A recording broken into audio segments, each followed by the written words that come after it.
Good morning. It's an illegal Tuesday stream.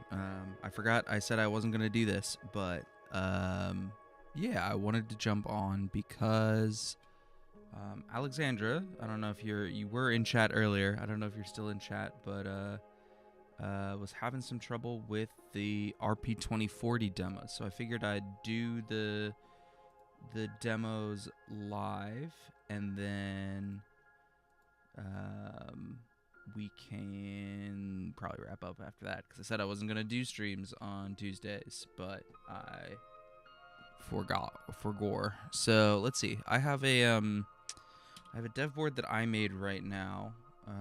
This is one that I used for a training at Rust Week. This is one of my OV Twin boards. Oh hey, what's up? Basically, this is uninteresting other than it's an RP2040 board that has a debugger on it. So I'm going to do it first with the debugger so we can look at it, and then I definitely have an RP2040 around here somewhere. Here we go. Yeah, okay. So I have a just a regular Pico.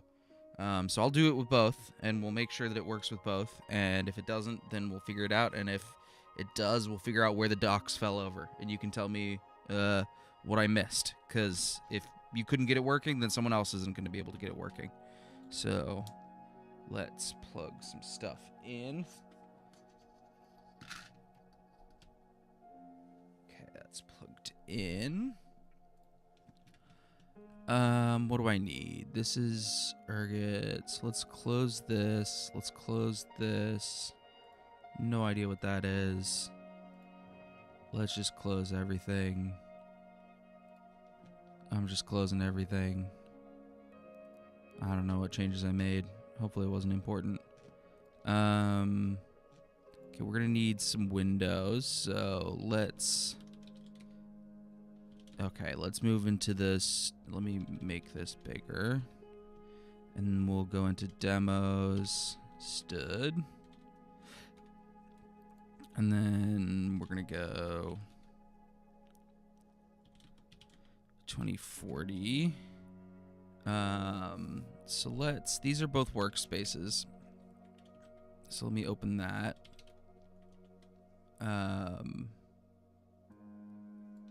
The font's gonna be a little small on these, but that's fine. Let's see, I do have it plugged in, so let's just run the RP2040 EUSB. Oh, okay. For EUSB. And let me double check. Okay, so my runner, I'm gonna move it to the ProBars, so I'm going to use my debugger for this one just because I have that, but we will go back and we'll set it back and make sure it still works. But we have this just in case, so if something is wrong, we'll at least have deformat logs. So let's run this. Okay, so it's doing stuff. It says it's blinking an LED. This board doesn't have that LED, so I'm going to hope that's not putting voltage on things that don't need voltage.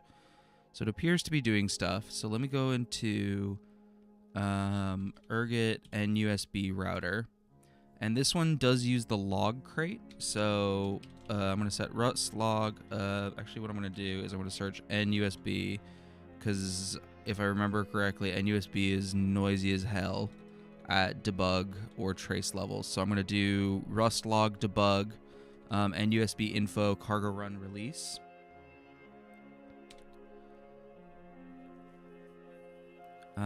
So it's doing some stuff.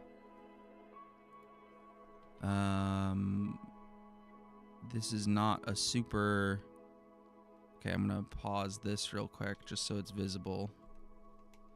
But we can see ping device 1.2 with the number 4, and we got back okay header message.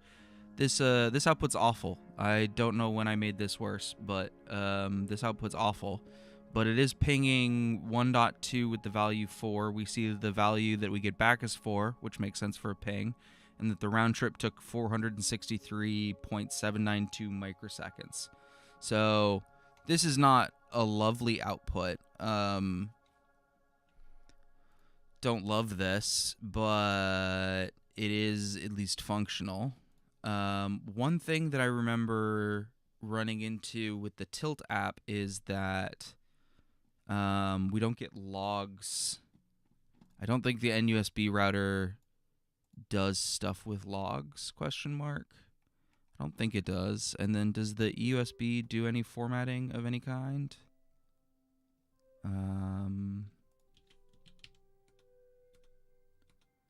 No, it doesn't. So I don't know if we want to add that, but let's go ahead and stop this. I'm gonna unplug this guy, and then I'm gonna need. What do I need? I need a micro USB cable. Oh yeah, that's what this Pico is. This is the Pico that I have that like the button fell out. So I'm gonna do some creative poking of it with a screwdriver and hope that it goes into boot mode. That's a cool thing to do, I guess. So let's hold this with a screwdriver. No, do I have another one in a drawer somewhere? Do I have one that doesn't require poking it with a screwdriver? I have a Pico 2. That's not what I want. Do I need to order some more Pico 1s? Maybe it'd be good to have more Pico 1s. Do I have another one in this? Oh god, don't fall over on me.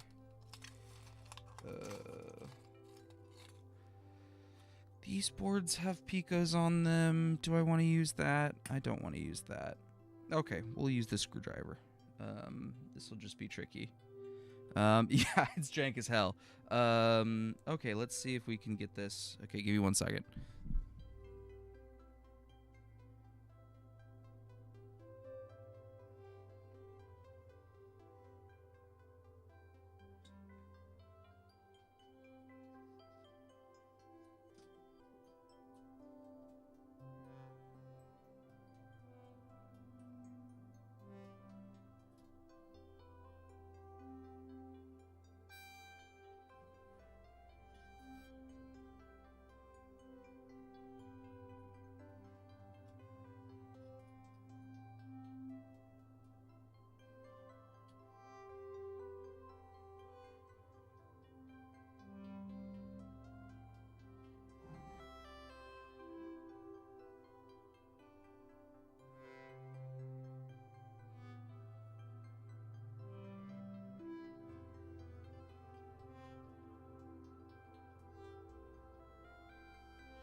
Yeah, I don't, do I have a wider screwdriver or a more metally screwdriver?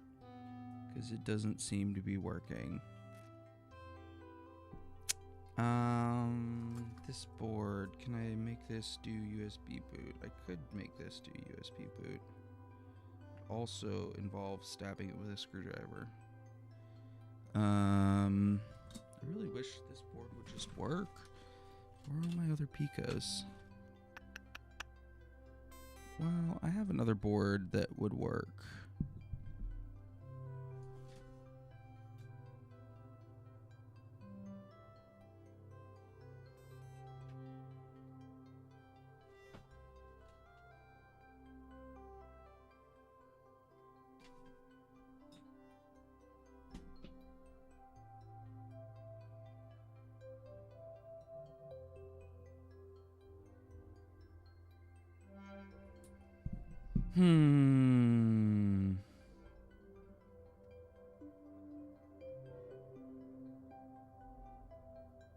Well, I can use my board that I've been using as a... No, I don't want to mess that up.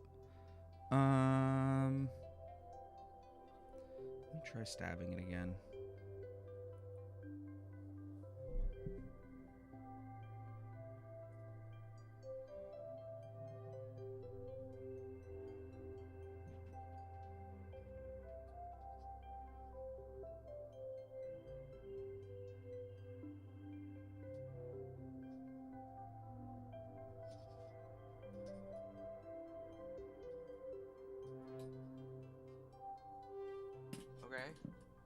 Okay, that might have been RP boot question mark. RP2 boot. Yeah. Hell yeah. Stabbing it with a screwdriver worked. Yeah, I could use the one with the debug probe. Getting it to, I don't have a button for it to go into bootloader mode. And I don't know how to make it go to bootloader mode using probe RS. So, but we're good now. I just might not be able to do this multiple times. But let's comment this out. So now it's going to use Pico tool to load with the debugger. I do have my device connected. LSUSB does say that I have a RP2 boot device connected. So now I can do a cargo run release. Let's go ahead and run this first. So we see that it has no nets to ping, which is saying that no one's connected. If I do cargo run release, it flashes over RP boot, and then it does appear to be pinging.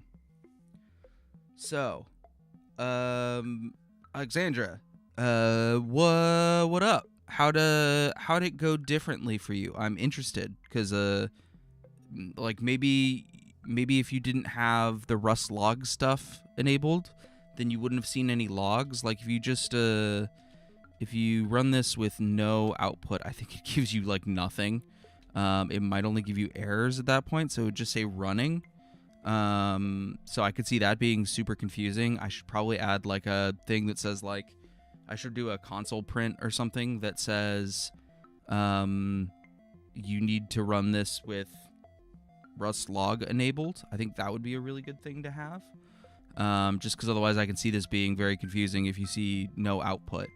I also know that the NUSB router doesn't do logs, like format logs. I know my example doesn't do it either. But yeah, you had Rust log debug on, so you hopefully should have seen, like NUSB would have been obnoxious at that point if, because I think it logs like every single enumeration, so it would have given you just like an offensive amount of output, I think, at that point. Could be a permissions issue. This is on Mac OS, which has probably the, like, it doesn't mess with, like, if you're a user, you can do USB stuff. If it was Linux and you were missing permissions, that very much could be a thing. Oh, it was a permissions issue? Do you have it, like, running again with sudo or something, or that? Because if that's the case, then we definitely should add docs for that. I think Postcard RPC has similar docs for that. Let me... Linux gang. Yeah. I like every generation I go back and forth between Mac OS and Linux, so I'm currently in my like 3 to 4 year Mac OS cycle, and we'll see if I get pulled back to Linux after that. Basically, if they get any good ARM devices. Oh no, you're at work right now. Don't have the stuff with me. That's okay. Let me... I think Postcard RPC's docs has some notes on permissions. Maybe it's in the Postcard RPC book.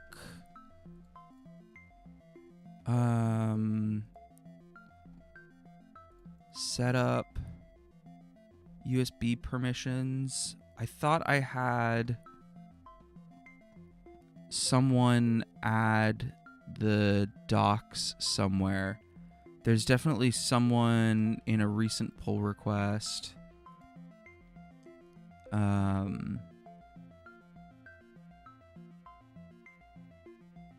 UDev rules. Postation docs. Let me... Permissions on host. So... Let me add this. It would be good. So if there are any Linux folks out there who can test this out, you might need... we might need to adapt this. But let me go back to Let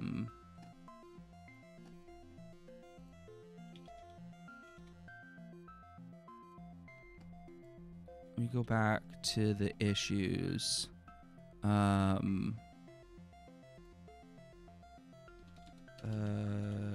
Could you please check if something like was the root cause? If so, we should totally have better docs for this, so Linux gang can rise up.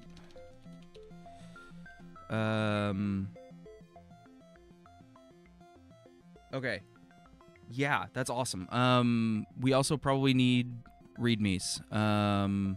So at any point, if anyone wants to add, basically, if you ever see a folder that doesn't have a readme in it, we should probably add one. This might be a good place, like in the demos, just something that we can like link to would be awesome. Or if we want to add a section in the Ergot docs of like a guide for demos, that'd be cool. I've been trying to do everything in docs.rs so we can have it there. I appreciate you reporting that, and I appreciate you letting me know. Yeah, I do most of my stuff on macOS, so I forget that sometimes Linux is a butthead. But even if I had, I probably would have still had those UDEV rules from the Postcard RPC and PostStation days. So, because I copied and pasted all that stuff, it probably would have been the same. But I super appreciate it. Yeah. Okay, so if it doesn't work, you'll hop on Matrix. That's awesome. Cool. I don't think I have anything else. I've had a couple people say some cool stuff about discussions, and they're going to try it out. I've had some good comments here. We got our first non-me pull request. I'm very, very excited about that. It's funny, the Ergot repo no longer, like when you're the only contributor, it doesn't even show this box. But now we have a non-zero or a more than one number of contributors. So if anyone wants to throw in some README changes or anything they learn along the way, then hell yeah. A fun thing to do if you're looking for something would be the Tilt app. And I think some of the other stuff. Let me just pull this up. Tilt app. I have this task called log collect, which just listens to the logging topic. I wonder if I should make this like just a default on background thing, or if at least I should make this somewhere, or at least include this in more examples, because this also works on the embedded stuff. I was using this for some of the initial prototyping. It'd probably be good to have in more examples. But yeah, if someone is looking for something to do, that would be a cool and fun PR. Other than that, I think we had some people say that they were going to try it for some things. I also had some DMs about it of people being like, hey, this is for a work project. I can't talk about it, but I do have a chance to play around with it, so I'm going to play around with it. So that was very cool. All right, I don't think I have anything else. So thanks for being here on my illegal Tuesday stream. I'm glad we were able to, well, hopefully we were able to help Alexandra, and she'll be able to let us know how we can get good. But yeah, I appreciate folks being here, and keep trying stuff out, and tell your friends. Yeah, trying to get people to use it. So I'll be back tomorrow. I'm not going to be streaming in the evening tonight. I've got stuff going on. But I'll be back Wednesday morning. So I hope you all have a good, yeah, it's a crime stream. Okay. Talk to you all later. All right, bye.